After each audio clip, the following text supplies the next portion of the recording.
क्या आप पतंजलि के प्रोडक्ट का इस्तेमाल करते हैं और क्या बाबा रामदेव की सभी बातों पर आप विश्वास करते हैं? दरअसल बाबा रामदेव पर देश को धोखा देने का आरोप लगा है और बाबा रामदेव को सुप्रीम कोर्ट से जमकर फटकार लगी है। अब ऐसा क्या हुआ है और क्यों बाबा रामदेव अब सुप्रीम कोर्ट से डांट खा रहे हैं, तो पूरा मामला आपको बताते हैं। ये मामला है साल 2022 का। आपको कोरोना का दौर तो याद होगा ही और बाबा रामदेव की वो कोरोनिल दवा भी याद होगी, जिस पर बाबा रामदेव ने बड़े ही दावों के साथ कहा था कि कोरोनिल दवा कोरोना बीमारी को ठीक कर सकती है। और इसी के साथ उन्होंने ये भी कहा था कि और अंग्रेजी दवाओं से कुछ नहीं होगा, केवल बाबा रामदेव की कोरोनिल दवा ही अब कोरोना जैसी बीमारी को दूर भगाएगी। इसी के साथ उन्होंने उस दौरान एलोपैथी दवाओं पर कई तरह की अपमानजनक टिप्पणियां की थी। उन्होंने एलोपैथी चिकित्सा प्रणाली को बेवकूफ़ और दिवालिया बताया था।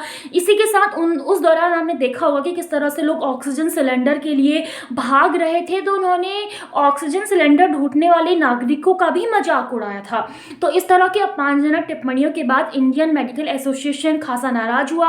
उसने सुप्रीम कोर्ट में एक याचिका दायर की और याचिका में बाबा रामदेव और पतंजलि पर झूठे भ्रामक विज्ञापन के दावे करने, विज्ञापन छापने और एलोपैथी चिकित्सा प्रणाली का मजाक उड़ाने जैसे आरोप लगाए।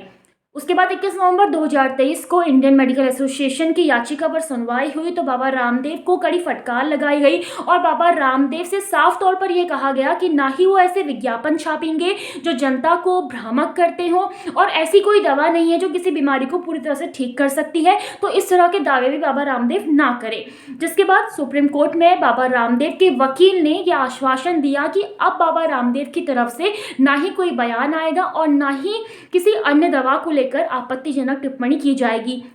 उसके बाद ठीक अगले दिन 22 नवंबर 2023 को बाबा रामदेव ने एक प्रेस कॉन्फ्रेंस की और प्रेस कॉन्फ्रेंस में बाबा रामदेव ने सीधे ये कहा कि उनके पास ऐसी कई दवाइयां हैं जो अस्थमा, हृदय रोग जैसी बीमारियों को ठीक कर सकती हैं। इसके साथ ही उन्होंने ये तक कह दिया कि जो डॉक्टर हैं वो ही दुष्प्रचार कर रहे हैं।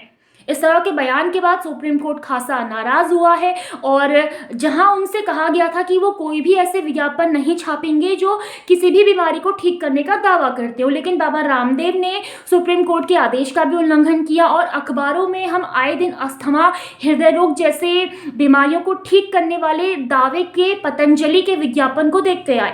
तो 27 फरवरी 2024 को इंडियन मेडिकल एसोसिएशन की याचिका पर एक बार फिर से सुनवाई हुई और तब सुप्रीम कोर्ट ने बाबा रामदेव को और पतंजलि को जमकर फटकार लगाई है। और खुद सुप्रीम कोर्ट ने ये कहा है कि पहली नजर में ही देखने पर ये लगता है कि बाबा रामदेव ने तो उनके आदेश का ही उल्लंघन कर दिया है। इंडियन मेडिकल एसोसिएशन ने सबूत के तौर पर द हिंदू अखबार के कटिंग्स को वहां पे दिखाया, जिस पर वो कटिंग्स में विज्ञापन थे पतंजलि के जो ये दावा कर रहे थे कि अस्थमा, हृदय रोग और ऐसी और भी बीमारियां हैं जिनकी दवा है पतंजलि के पास और ऐसी दवा है जो अस्थमा, हृदय रोग को पूरी तरह से ठीक कर सकती है।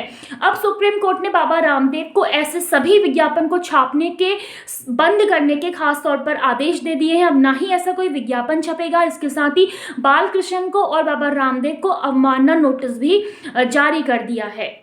इस पूरे मामले को लेकर आपका क्या कहना है? क्या आप पतंजलि के प्रोडक्ट यूज़ करते हैं? उन प्रोडक्ट को यूज़ करने पर आपको क्या फ़ायदा है या क्या नुकसान हुआ है?